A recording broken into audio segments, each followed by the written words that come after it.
But, if you're at a other company's office, because you're at an external meeting, and there's just this weirdo who's fucking huffing the vent. It's me, bitches. Top 5 Face-Off contains adult themes and language that some people may find offensive. Listener discretion is advised. He's Matt Hurst. He's Matt Squirrell. And this is Top 5 Face-Off, the official world ranking of everything. What are you ranking today, Hurst? Well, Squirrel, today we are going to be ranking the top 5 smells. Coming right up after this. If there's more than one, then there's a best and a worst. If there's more than 5, call Squirrell and Hurst. It's the top 5 Face-Off. Actual fact. It's the top 5 Face-Off. Facts are exact. Top 5 Face-Off. Top 5 Face-Off. Official world ranking. What's next? You decide. Good morning, good afternoon, good evening, or good night, rankers. Welcome back. And if this is your first time listening, welcome to the show. Hello. Squirrel, for all our new rankers, why don't you tell them what we do here and, importantly, why we do it? Why are we doing this? Well, hi, new rankers. This is Top 5 Face-Off, the official world rankings of everything, just like Robo Katy Perry said. Each episode, we have a random topic chosen for us by our Patreons, and that's technically not true, but never mind, we're sticking with it. And we rank the top 5 and the worst thing from that topic. And then you, the ranker at home, go to our website, www.top5faceoff.co.uk, and vote. Tell us which one of us is correct, because one of us is always correct. Then that goes on to become the official world ranking. Sweet. How's that, Hurst? Took me like 3 tries that time. A good summary in the end. Almost passed out, but it'd be cool. Hurst is not well, rankers. Yeah, I've got some poorly Hurst here, so I'm going to power through. I've got my Lucozade, I've taken my tablets. I'm going to blast all of my remaining energy at you guys because I love you so flipping much. Here you go, rankers. Hurst is going to blast his love over you. Oh, look out. Blast is probably doing a lot of work for an old man like you. Jesus. I've really logged in for abuse, haven't I? So we started early on this one. Anyone would think we were doing our Valentine's episode again. But of course, in spite of our important work that we're doing here, we can never really get straight to the point on account of we're British. We need to talk about things like the weather. And really, this has been a bumper week for the Brits when it comes to talking about weather. Fantastic stuff. I assume it's probably been similar down there, but it has been... Monday was disastrously cold. It was dastardly. I was in the playground. We'll come back to that in a minute. Jesus, there's something wrong with you. I've been watching Family Guy all morning. Rankers, I'm currently working in a special educational needs school as a teaching assistant. That's better. Part of the job involves supervising things on the playground. And on Monday, it was so flipping cold, I had my big woolen coat on with a scarf, gloves and a hat. I was like, Jesus, it's bitter. Wednesday, I was out there in a T-shirt sweating. So absolute bumper week of British weather there. It's gone from dastardly cold to glorious. The flowers are all coming out. The cherry trees in bloom. Spring's the best. Good times. How about your end? Same sort of thing? Pretty much the same. I can't remember it being cold on Monday. There's a fairly good chance I didn't step outside, though. So fair enough. Yeah, I spend much more of my time outside now. Well, what else has been going on? My child had his 18th birthday party yesterday. So he did. Happy birthday, Sam. I know you're officially an adult, but don't go get any ideas that you're actually an adult. No, God, no. He's an idiot, as we know.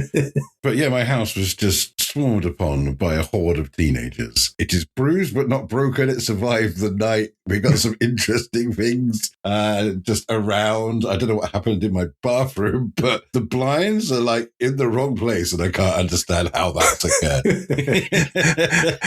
And actually, we'll probably come back to this sort of thing later. A house full of teenagers, we've got a worst smell to come to at some point. I'm reckoning your house was possibly the worst smell in Bedford that night. It smelled of alcohol, so it wasn't the end of the world. I mean, I just went to the pub, but yeah, good Lord, just rammed full of kids. Yeah. Wow. Yeah. And I met a girl with tiny hands, whose name I forget. Sorry, girl, whose name I forget if you're listening. But they were like, literally, her fingers came up to like the base of my fingers, if you see what I mean. And when we did the whole palm to palm thing, they were just so small. That's so tiny hands. There we go. That is my exciting part of that party. Well, As I alluded to a moment ago, well, I didn't allude to, I said outright, I've been working in a school as a TA, and the school I'm working in is in Lincoln. Okay. Now, I don't know what you know about Lincoln. He got shot at the theatre. Not that Lincoln, different Lincoln. Lincoln, the city. Well, the Red Arrows are based in Lincoln, and they practice there. They practice every day. So literally every day for the last 2 weeks, I've been watching the Red Arrows zooming around, doing loop-the-loops in formation, which is insane. Cool. Spraying their red smoke out the back of their jets, and it's just spectacular. And you know what? They're so used to it in Lincoln, they don't even look up. Don't even glance at them. It's like 6 of the greatest pilots in the whole world are zooming over our heads. I was playing football with some of the kids on the field, and they went over so low you could just see all the detail on the planes. And I stopped, and I was just like a kid, like, oh my God, that's so cool. The other kids didn't even stop playing to glance up. I really hope I never get to the point when I'm not absolutely in awe of them, because they are so damn cool. But also, working in the school is gripping my shit a little bit because, as we've talked about, and as you can probably hear from my deep Barry White voice, I'm poorly. I've worked in a school for 2 weeks and I'm already poorly. God damn. Children are full of diseases. They are actually riddled with diseases. They are rife with the virus. And they are spreading them far and wide. They are sharing that shit. Yeah. So, kids. That's pretty annoying. You've got a cold, right, of some kind? Uh-huh. So, ironically, we're doing an episode about smells. Can you smell anything right now? Well, actually, no, I did just have some bacon and I could smell that. Good. Sort of. Not as much as I would like to have smelled it. But no, I did get a minor waft of bacon come through, so phew. Yeah, this episode, we're talking about spells that was suggested by Dav Paz. I don't know if this is like a bet or a challenge. It's an interesting one, that's for sure. Yeah, maybe he was just in a rush, needed to put something on the wheel or something. Smells nice and short, type it real quick, right? Yeah, but you know what? It's nice to have something a bit different, like not having to watch TV or movies or listen to albums and listen just to all of ABBA. Just to, oh, fuck. But yeah, just to notice smells. That's nice, especially with the garden coming into bloom. Been enjoying that until I can't smell anymore. I got to admit, I didn't go out deliberately sniffing things. Yeah, you can get Maybe in that's trouble why for you're that. ill. Yeah, exactly that, right? Well, you certainly could in your current job. And some of the things, if they are seasonal, you're not able to smell them yet. They don't exist till that certain time of the year. But Yeah. let's not get in there yet, Hurst, because, I mean, We've got to talk about last week. last episode, whatever we want to call it, that was one of our tougher assignments, Hurst. Yeah, There's a lot of ABBA. I felt a real bond of kinship with you after coming to the end of that particular episode and going, yeah, we did it. We listened to all those albums, except the last one, which I didn't realise was an album until an hour before we recorded. But we put in the hard yards for our rankers there, and I feel like we earned every penny of that internet money that we're currently mining. That is true. That is true. We did pick up a couple new Patreons as well, but I think that was off the back of the earlier week where we had like a squillion vote, so we're not really sure why. Yeah. But let's talk about ABBA. So we were ranking the top 5 ABBA songs. Here comes some comments. When I think ABBA, I hear Waterloo, says Kern, and votes for me.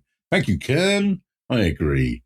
Here's a vote for you, Hurst. I backed Hurst. Squirrell tried to make a winner takes it all moment, but Hurst actually did from One Good Leg. Wow. Thanks, One Good Leg. That's the first time for One Good Leg, isn't it? We've not had One Good Leg before. It kind of rings a vague bell, but no, maybe not. Do you think they have one bad leg or just one exceptional leg? Is that what's going on there? Yeah, maybe. One normal leg, one really good leg. Yeah, one worth boasting about. It's like, hell yeah. gonna flex about my good leg. Damn right. Wow, keep it up, One Good Leg. Well, apart from you voting for her, so let's not keep that up. Dav Paz here, young and sweet and only mumble. Hard to get excited about ABBA, really, for they were lame long before I ever heard them. And for Squirrell, just because he's right about Waterloo, it slaps. Go, thanks, Dav Paz. Fair enough. A vote for you, Hurst, from someone called Pete, who put their name at the front. Thanks, Pete. Winner takes it all is, frankly, the best. Yeah, simple. They agree with you there, Hurst. I like how there's all the votes so far is like based on Waterloo or winner takes it all because no one else is willing to listen through the back catalogue to see whether we got the other 4 right. Well, Hurst, stand by for a surprise. A vote for you here. This is the first time I've really listened to any ABBA, so thanks. Dancing Queen swung my vote towards Hurst, although it was certainly close. That's from Ohio in America, in Ohio. Ohio from Ohio. Hey, Ohio. Thanks for voting. And thanks for getting listening involved to some ABBA as with well. us. Yeah. Feeling the pain with us. That's nice. Good ranking. Hurst, you remember the mystery from the last episode and the episode before about where had Meg 98 been? Oh, yeah, go on. We have the answer. Oh, thank fuck. I was on holiday, says Meg 98. Of course. Makes absolute sense. Makes perfect sense. Anyway, Waterloo slaps and I strongly dislike Dancing Queen, so it's Squirrell for me. Thanks, Meg. This slaps business, two of them have said it slaps, and Two I've of them never said heard Waterloo this as slaps. an expression before. Is that something the kids are saying these days? I think the kids were saying it about 5 or 10 years ago. It's not so... Passed me by. Speaking of Waterloo, Waterloo is obviously the best ABBA song, and like you, I don't fucking like ABBA either. Surprised neither of you picked Super Trooper as the worst, though. If a song was enough to be parodied by Not the 9 o'clock News, it must have been pretty awful. Love and hugs, Gaz Chap. Thank you, Gaz Chap. And then straight back for a vote for Hurst. ABBA are definitely at their best when it's the funk disco era, either with a laid-back bass line or a relentlessly driving drum section. I can take or leave their pop stuff in the main apart from the classics. Production is excellent, though, always. And they know how to structure a song, even if the lyrics don't keep up to the same level. Still going, Hurst wins this week after a rare fourth choice for Squirrell in his list. Never heard the instrumental before, not sure I want to hear it again. Rubbish, it's great. One thing is for certain, I think the upcoming Mild Stallions ABBA tribute medley will be super from Trooper. Well done, Super Trooper, I get it. Yeah, so who did Trooper vote for? You, after, rambled on for a bit and then voted for you because he didn't like... Well, no, Trooper and I have well and truly made up. He took advantage of the 30% discount. Oh, in your art store. To procure arts, yeah. He said it was all right to mention it, so I wouldn't have thought about it otherwise. But Trooper, after giving me all that abuse, has turned it around, switched the love. So, shout out to Trooper. So basically, he's given you money and now you're happy. You like him now. Yeah. All right, fair. People want to pay me to like them. I'm ready for that. A vote for me. But really, it's a vote for us both, Hurst. You lads really suffer for your art. Not a fan of ABBA or Dancing Queen. Thanks, Cov. You're right, Cov. It's all a load of old bobbins in it. And the final vote is also about Dancing Queen and comes from my wife, who is the lady you hear warning you at the start of the episode that we might do swears. She has voted for you, Hurst, and she has said... The song that is most associated with your wife and that was played in the church at our wedding didn't make the top 5. It's a vote against Squirrell. So not a vote for her so much as a vote against Squirrell. Against Squirrell, that's very much true. Yes, we had the organist in the church play 2 songs that weren't hymns. One was Hakuna Matata from The Lion King. I chose that one. And the other was Dancing Queen, which, yes, I had forgotten. My B. Sorry, honey. So anyway, Hurst is currently downing some Lucozade, but he looks about done with his coughing fit. Are you ready for the results, Hurst? Yeah. Ooh, it was close. It was close. I will tell you that you got 26 votes. Ooh, blimey. And after our sudden upswing in votes, you don't know if that's good or bad. I have no idea. It's the second most I've ever got. I got 25. So you win by 1 vote, Hurst. Congratulations. On the downside, you now have to dig out your list of ABBA songs, which you've almost certainly forgotten, to remind us of the official world ranking. Here at number 5, Dancing Queen. Up to number 4 this week, Mamma Mia. Number 3 sees Gimme Gimme Gimme making a brand new entry. My Mama Said is in at number 2. And number 1 this week, and the greatest ABBA song of all time ever is Winner Takes It All. Right, let's never think about ABBA again. Done. Shall we talk about some smells? Let's talk about smells. Who gets to talk first about smells, Hurst? How can we decide? I think we should check in with the coin of destiny. Flip that mofo. Flipping that mofo right in his owl. Heads for Hurst. Sweet. Right. I'm going to dive straight in on this one because we all know what smells are. Some are good, some are bad. This is your top 5. Number 5 for me is clean sheets. Think Sunday night, climbing into bed with fresh sheets after a nice hot bath. You feel clean, the sheets feel clean, everything's refreshing. And then as you put your head down on the pillow and breathe in, the smell of freshness finishes off the perfect comfort. It's part of the combination of joy, the smell, but it's the icing, it's the crown, it's the cherry on the cake. Fresh, clean sheets. Love that shit. Number 5. Yeah, legit. Plus, they haven't been covered in dogs yet, presumably. Yeah. All right, there we go. Number 5 for me is a more seasonal smell, and I haven't really had it yet. And that is specifically arriving somewhere where they're having a barbecue party. It doesn't work if you're the chef, you cook it. It's not the same as rocking up at the house and getting just smacked in the face by all these smells at once.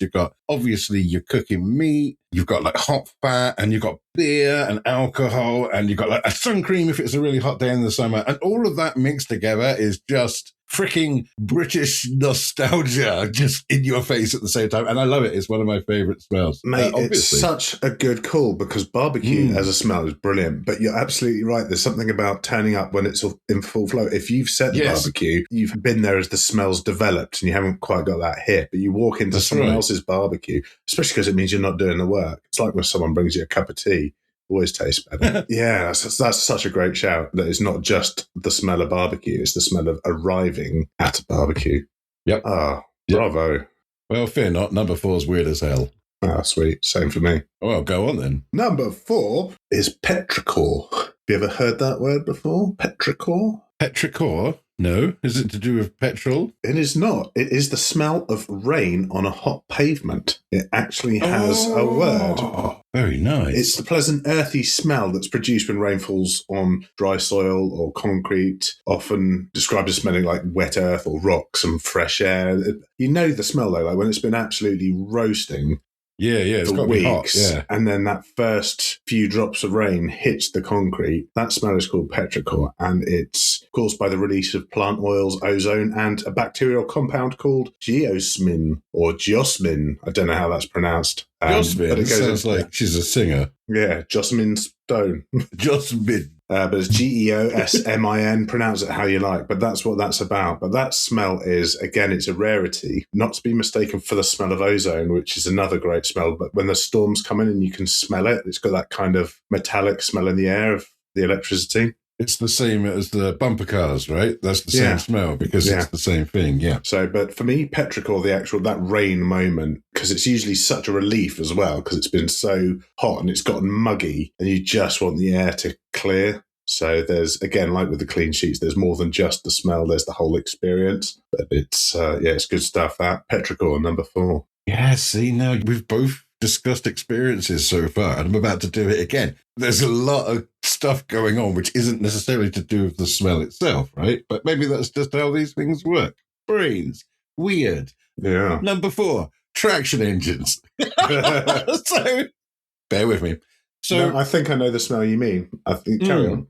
My father has always had traction engines. He builds little ones, and when I say little, they're still pretty big, but they are smaller than full-size traction engines. But he's had a full-size one as well. That was always normal for me. That was like just what people did, as far as I was concerned when I was a kid. Anyway, traction engines, if you have a traction engine, you often go to what we call engine rallies or steam fairs, some people will call them. You know, they gather them all together and people wander around. There's a fairground. And that fairground bit is important because obviously as a kid, I loved them because they had fairgrounds, because they had things to do and it was exciting. And the traction engines were just there as far as I was concerned because I was very used to them. But they have a smell to them, which is fucking just hardcore. It's just like work. Like it's like having a tractor before health and safety came along to make everything dull. It's obviously the smell of burning coal. It's normally cheap coal that smokes a lot as well because the steam rally people supply the coal, so they want it to be fairly cheap as possible, or it would cost them loads of money. So you've got burning coal, you've got very hot oil because these things run really hot. You've got fucking beer because there's always beer. You've got the fairground smells, and that was it. And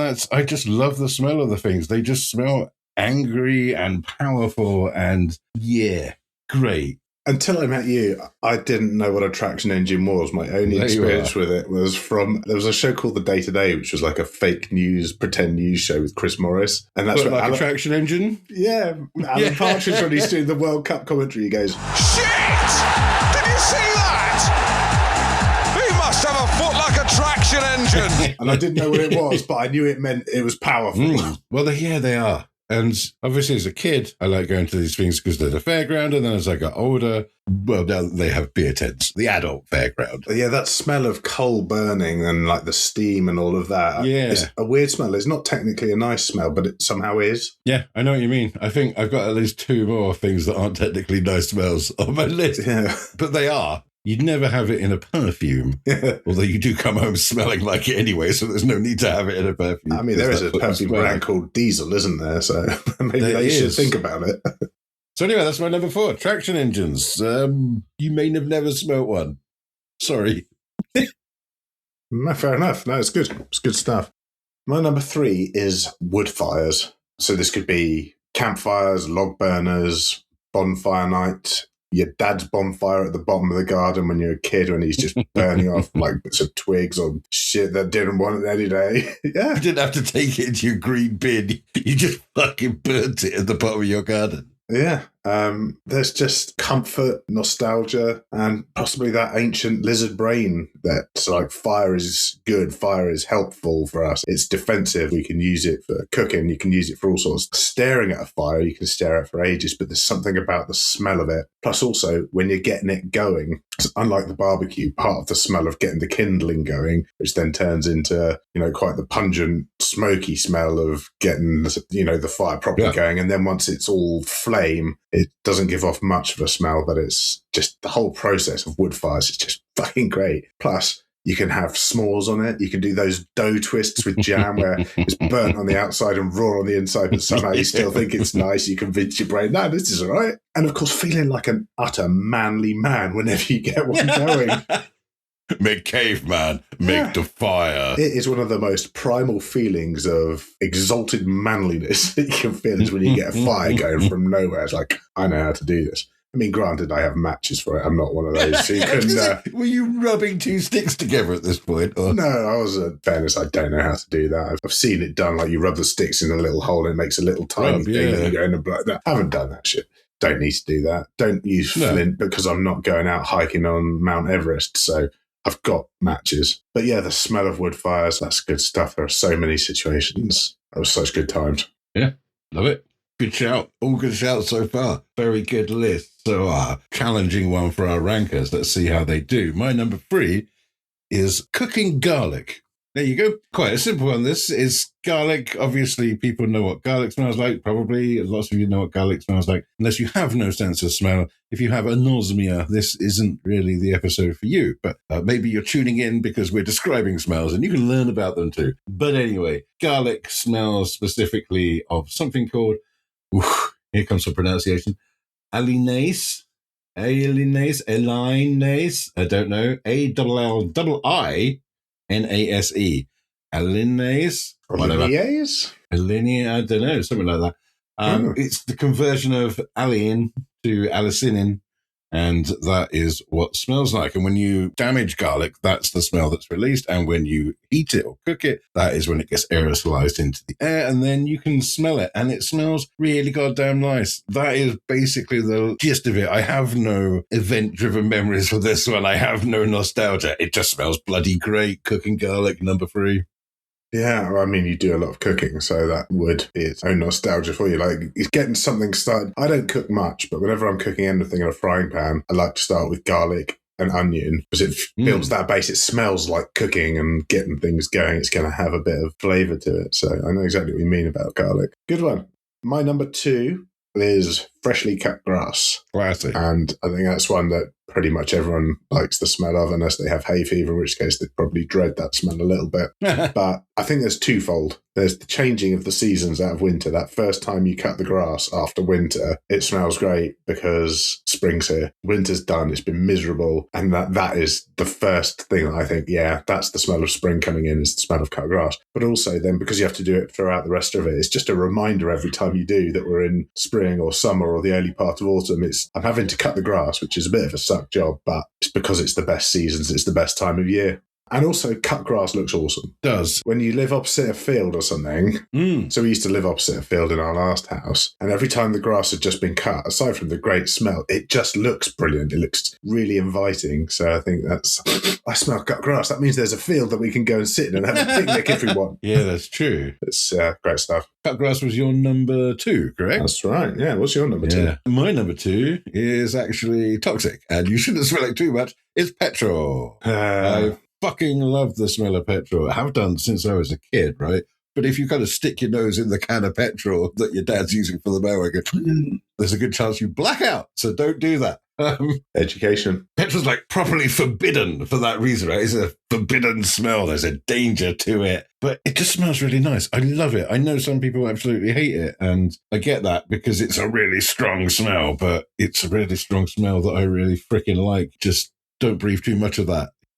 Not healthy, but smells great. Petrol, number 3. 2. Petrol, number 2. I get what you mean, because it isn't a nice smell, but I think it's the things that go with it. So I've had diesel cars for so long that I barely smell petrol. Diesel smells gross. It does. Yeah. When I had my motorbike, filling that up, because it was fun, there was no real practical point of me having a motorbike. I had it just for the joy of riding. So filling up with petrol always meant I'm just going out on a ride. So, yeah. Might be controversial. I love it. Could swing it either way for you. Who knows, right? Who knows? I don't know much about what other people like in terms of smells. Like I don't know how many of the people I know like the smell of petrol. Maybe all of them. Maybe bloody none of them. Maybe I'm really weird. I don't know. Or maybe none of them, but they get it. Maybe. Because they can't put the finger on it. Probably shouldn't put your finger on petrol. It is not flammable. Good for your skin and, quite flammable, I believe. So, yes, important safety advice from Top 5 Face Off. Well, that's been gripping my shit this week, actually, to be honest, the whole price of fuel at the moment. I went into a garage on Monday afternoon on the way home from school to fill up, and it said it was $1.69 on the... Just diesel, right? No, it was $1.59 for diesel at thing. I was like, all right, I'll go in there. Literally, by the time I got to the pump, it was up to $1.62. Oh, what the hell? They're only meant to change them at night. What went on? So then I went in and I said to them, your sign says $1.59, but he charged you $1.62. They said, oh, no, it's all right, we've changed it. And I looked out and they had already changed it. So holy shit. And then by the end of the week, it was up to $1.72. So it went up like 12p in 5 days. And that's all fucking Donald Trump's fault for making another war that isn't needed. Oh, that's true. Stupid fault that my fuel costs too much money. We digress. Anyway, we need to talk about the worst smells.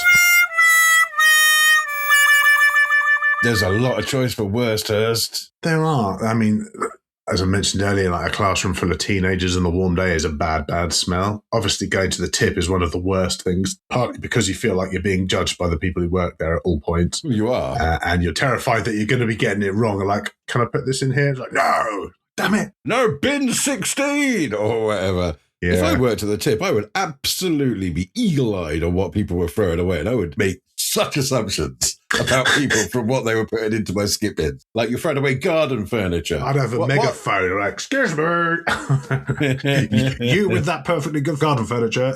That's it. Yeah, so that's bad smell. If you've ever driven past a sewage works, that's about as bad as it gets. But I thought I would go with something a bit more metaphorical, and that's the bitter stench of defeat. Oh my God. Good job we don't count these, you fucking cheat. All right. The stench of defeat. Hit me with it, Hurst. The grim whiff of losing. I think we've all been there. We've all lost something we really, really wanted to win, and you feel like a loser. That's because you are. You smell of losing. Reek of loss. Ugh. All right, your turn. That's it, is it? Yeah. Squirrell here. Hello, rankers. Just wanted to let you know that I'm about to discuss a dead dog. If you don't want to hear that, and I can understand why you wouldn't, skip forward to whatever this number is. 30 minutes and 30 seconds. Right, good. Mine is very specific, and I'm not going to try and bury the lead on what it is, because you're going to know what it is immediately when I say that when I was young, one of my mates, his dog went missing. Oh, yeah. Cadaver. Yeah. So we're going to jump straight to the end of this story. I found the missing dog, but unfortunately I found it easily a month or two too late. It was an unpleasant smell coming from this little shed. And when I opened the door, holy God, it didn't smell bad. Yeah, but And it that was just makes me backed up. really sad that someone's dog died starving in a Someone's dog shed. died in a shed, right? And he was sad, but oh god, the smell of dead, rotting animal, and coupled with like a fucking tornado of flies coming at me as I opened the door, because they're just like, oh my god, that smells so freaking bad. I was puking for an hour, I reckon. God, it smelled horrible. And then of course I had to go. Well, I didn't go and tell them. I was only maybe 8 or 9. I wasn't old. So I didn't go and tell them. I didn't have the mental capacity to do that. I went and told an adult, and they went and told them. Being delegated. My first delegation, baby. Nice. Well done, me. Yeah. Set me up for a life of middle management. Excellent. But yeah, finding a lost dog far too late is my worst smell. Well, enough about the worst, Hurst. Tell us about the first, Hurst.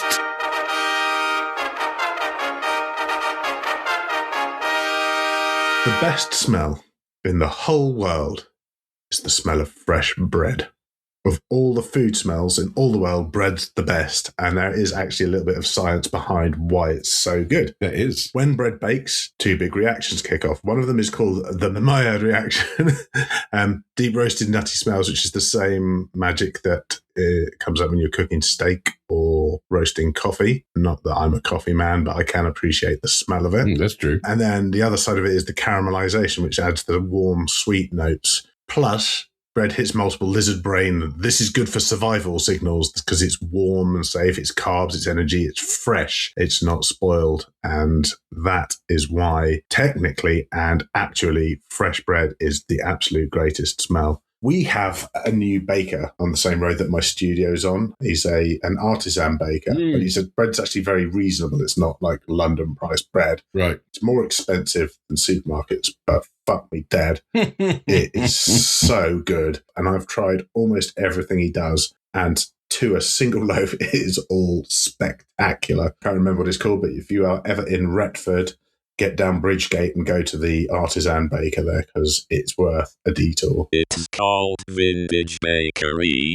on the corner near the bridge. As you're walking down the street, you can smell it. And I'm usually walking there from the studio to get bread for lunch. So I'm already in that zone of I'm going to get bread. And then I smell it and I start salivating straight away. It hits me immediately. And I walk in there and it's like shopping when you're hungry. It's a terrible thing. I mean, I want that one and that one and that one. I'll take the lot. So you have to be a bit sensible with it. Anyway, so bread. I fucking love bread, but the smell of bread, amazing. Bread's an excellent shout, Hurst. Do you have a fact, an estimated fact for me about bread?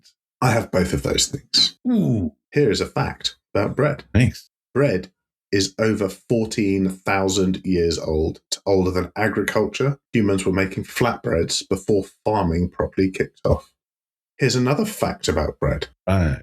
NASA spent over $2 million recreating the smell of fresh bread for astronauts because it had proven to be extremely effective in reducing homesickness at children's summer camps in the US. Both pretty good facts, Hurst. Both pretty good.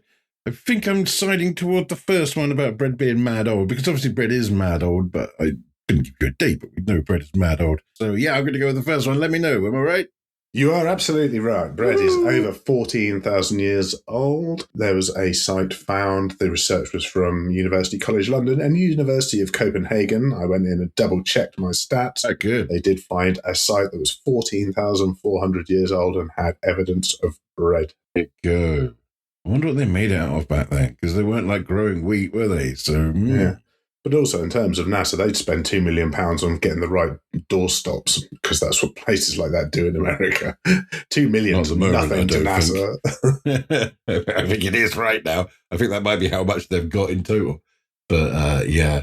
No, there we go. Excellent bread facts, my friend. Yeah. An excellent choice for number one. Popular. Whoa, sure to win a popular vote. Let's find out. But my number one is just legitimately my favourite smell. And if I get the opportunity, I will jam a marker pen under my nose and just huff it like a weirdo, even if I'm in professional, it's mostly in professional settings because I'm not playing with marker pens at home. I'm not like you.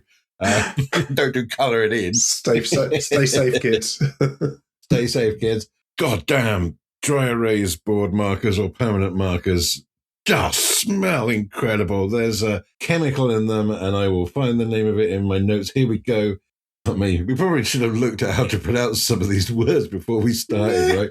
Why break the habit of a lifetime? Toluene and xylene are the stronger smelling solvents, and they are actually being phased out, which is sad news, as low odor markers are generally alcohol based instead. Better stock up. And you can then. definitely smell the alcohol based ones and immediately know that they're different to the fucking good old toxic chemicals that they rammed into the old ones. God, I love that smell. I will sit in meetings and just be like, pass me the pan.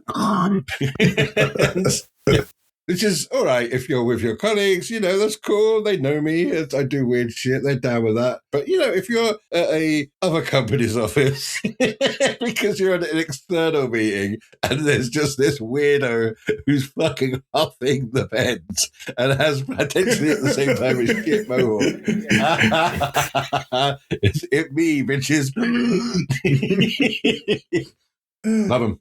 Love the smell of that shit, right? It's nothing to do with nostalgia. It's not because I remember my school days. Got to get that toluene and xylene chemical melts can correct my pronunciation. Excellent stuff. Yeah. Got any facts about them? I do have a fact, buddy. I do have a fact. Fact. Permanent markers are impressively toxic, not just from breathing them in, but from getting them on your skin. And in more than one case, children who get hold of them and play with them by drawing all over their bodies have fucking died. That's how toxic they can be. Or fact, if you accidentally use a permanent marker on a whiteboard and you can't get it off, you could draw over it with non-permanent marker and then you can just wipe it off as normal, like magic. I know that to be true. I have done said Yeah. activity before when I have accidentally defaced a whiteboard. Someone showed me that. It's like, what is this voodoo? There you go. You're Tylenol and absolutely correct. Xylenol are powerful and they Yes. overpower your permanent marker. I think Xylenol is something you take for stress, right? Xylene, I think it was called. I can't remember. I've got two Yeah, separate that papers one on is it. definitely true. I thought the first one probably wouldn't be either way. It's like, I think we'd have probably heard more about it if markers were killing kids. Maybe. I doubt it's probably good for you to cover yourself with these chemicals, but I don't know of any children dying now, although I didn't actually check. But you're completely right. If you use permanent marker on a whiteboard, the only difference between permanent marker and dry erase marker is the addition of these chemicals. So when you put the chemicals on, you can get the ink off. There you go. That's basically how that works. Science. And they smell delicious. Student field science fact here. There you go. Did you have any that just missed your list, Hurst? Yeah, I had a few close calls. I was going to ask you the same thing, actually, because obviously we discussed bacon. That's a great smell as well. Hurst had bacon for lunch. Yeah, and that is a good smell. I could even smell it through the illness, so that was good stuff. There were a couple as well. So when I was growing up, Cool Water by Davidoff, the fragrance. Oh, yeah. That was my first fragrance, and I got it because all the girls love Cool Water. So that's why all the boys bought Cool Water. And Exactly that, right? Yeah. So to this day, I love the smell of it because it has that nostalgic, the excitement of, trying to woo girls back in the day. It's Trying to woo girls back in the 1800s. Yeah, back in them days. Right, okay. back some 30-odd years ago. God, yeah. I still have a bottle of Cool Water kicking around that sometimes I'll throw a bit on, just get the nostalgic smell. And I also like Coco Mademoiselle because that's what Carly wears. So just putting that in for making sure I like the way that Carly smells. She needs to know that. Love you, Angel. Right. I'm sure I could chop that up to make it sound bad. Tick. I'm going to put that in for your worst somehow. I'm going to edit that in so when you say your worst, it's that. Get you in trouble. Yeah, so those were both there. What about you? I really like walking into, what are those shops called? Like Lush, I think the shop is called. The ones that make all those bath product things and soaps and stuff. And it's just like an actual physical assault on your nose when you walk in there. It's like, pow! And they sell all these soaps and stuff. I don't think they're meant to be very good. I don't know if we like Lush or not in terms of whether they're fashionable, but they smell incredible. And they just smell these soaps and these bath bombs and these other things. Oh, mate, you want to eat them so bad. They smell so good. And you're like, oh, this must taste amazing. They do not. They do not taste like that at all. So, Squirrels, yeah, Lush sniffing shops. markers, eating bath bombs. Eating fucking bath bombs. And specifically this candle, it's a cinnamon and clove scented candle, which you can get as part of free from Costco. Oh my God. Cinnamon clove, I might check it out. We have a lot of candles in our house on account of dogs. I do like a scented candle. I'm a fan of the red variety, the more Christmassy smelling ones, like cinnamon, like clove, that kind of stuff, festive shit. But I could huff that all day. Yeah, I like the linen smelling ones, and I've you're like my wife. They're the white candles. Yeah, the sandalwood's a really nice smell as well. I've got a sandalwood one around somewhere. Used to have that when I was burning joss sticks as a youngster. Like, yeah, cool in my hippie environment. Sandalwood. But yeah, I guess scented candles are kind of meant to smell nice. It feels a bit cheaty. It is a bit cheaty. I thought that as well. Exciting stuff. Hurst, should we find out what we're ranking next week? Let's have a look. We got any new ones? Well, I was about to regale you, Hurst. We have a lot of new ones off the back of the weirdly popular advert episode, right? So we've got top 5 meatloaf songs. Oh. No, I'm probably happy with that one.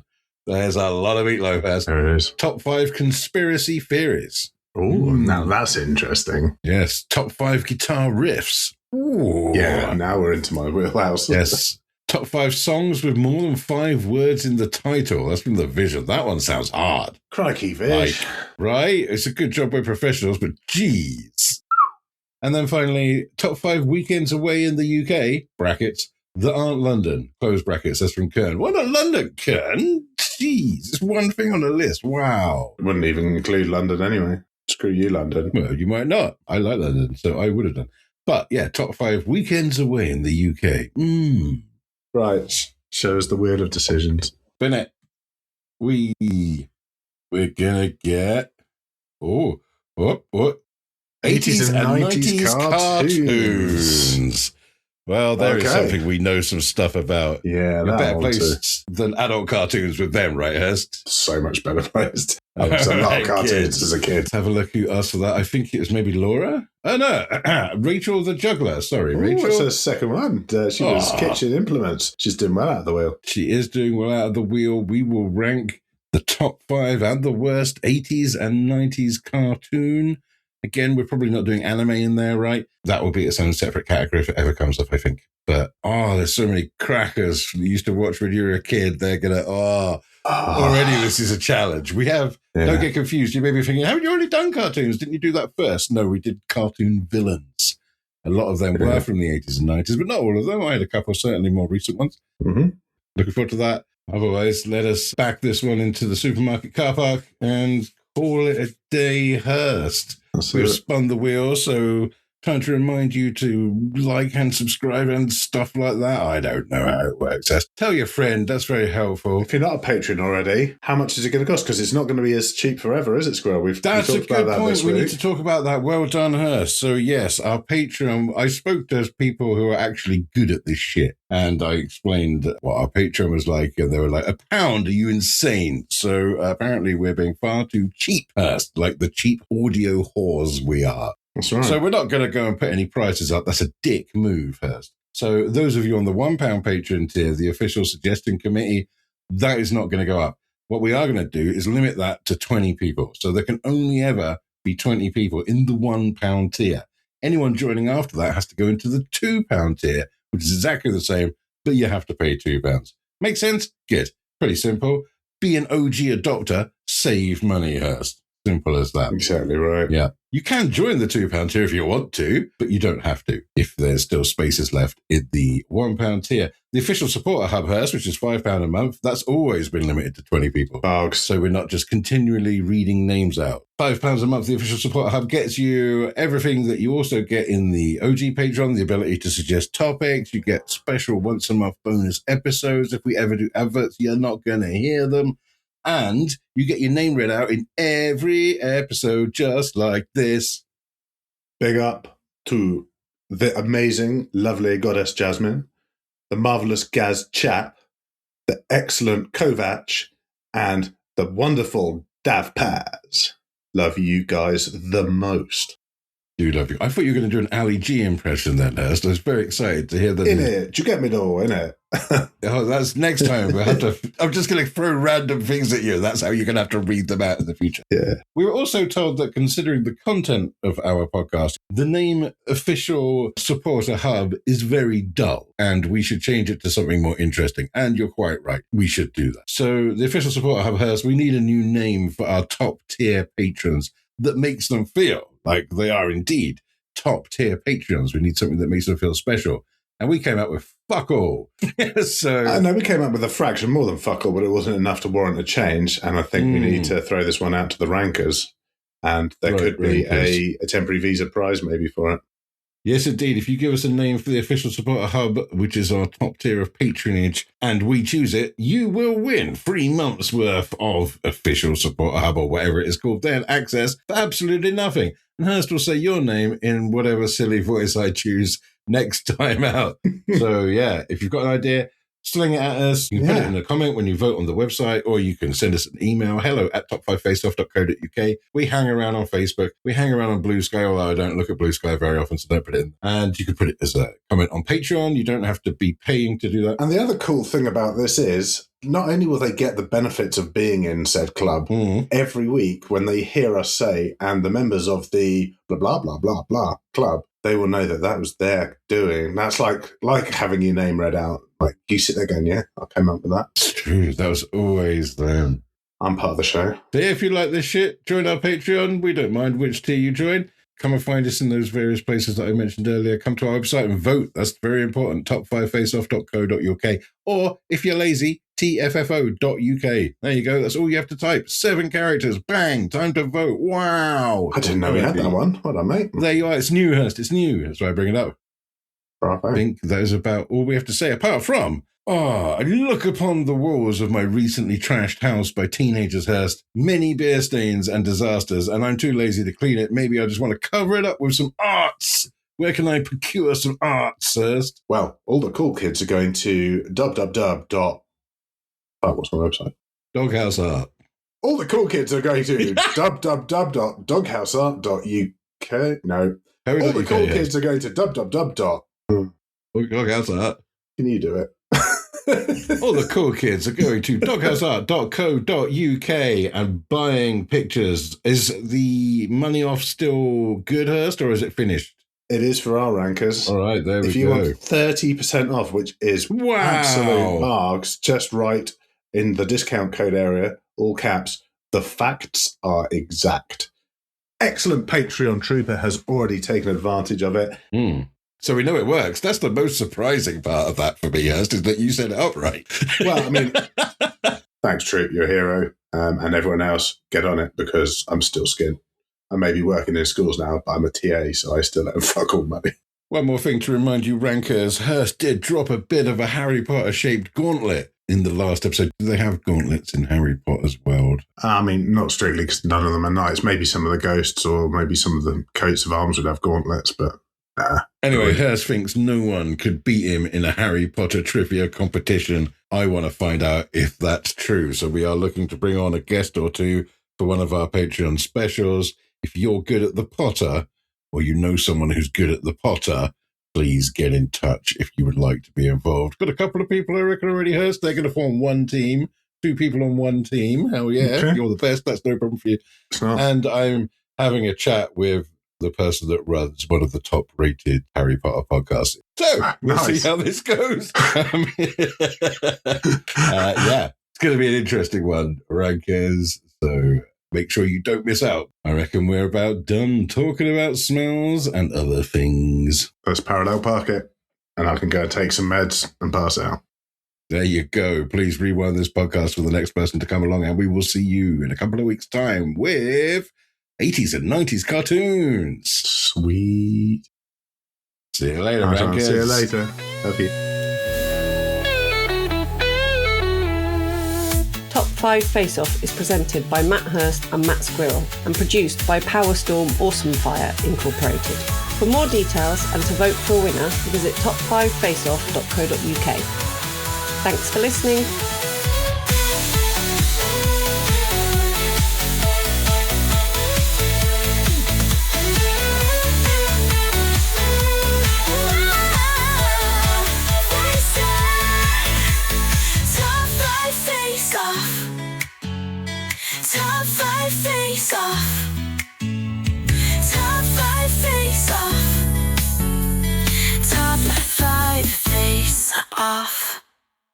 Beep. Hurst doesn't even know his own website. Beep.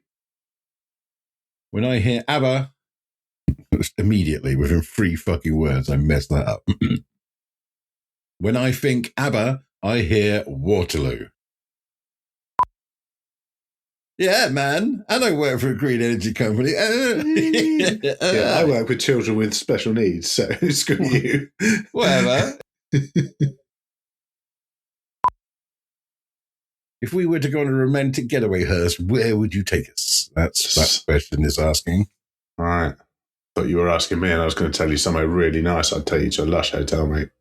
Oh, yeah, of course you was. I was legitimately asking where you would take me. 5-star, champagne and roses, the whole works. I don't like champagne. Well, I'd have the champagne.